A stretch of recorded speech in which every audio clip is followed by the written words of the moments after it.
Bien diriger du personnel de nos jours, c'est pas nécessairement évident. Que ce soit une toute petite équipe ou une plus grande équipe, tous les leaders que je côtoie ont tous des points en commun.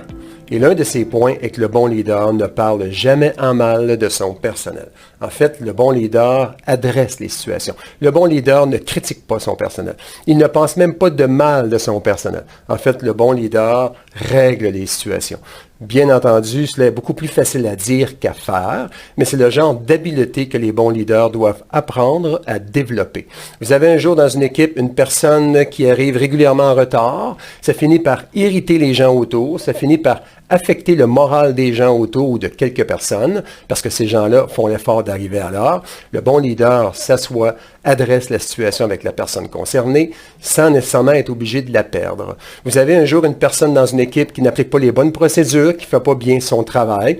Cela finit par affecter quelques personnes autour, sinon le moral des gens.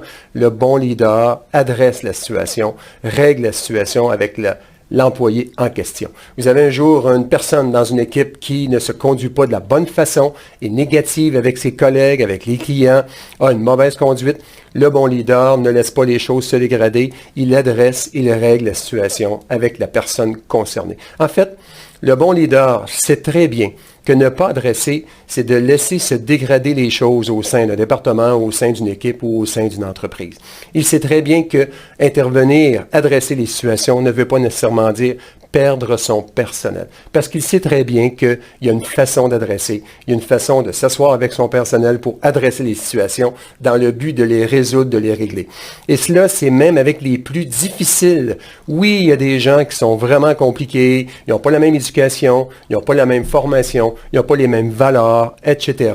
Maintenant, ces gens-là ne font que mettre à l'épreuve les habiletés d'un bon leader à diriger.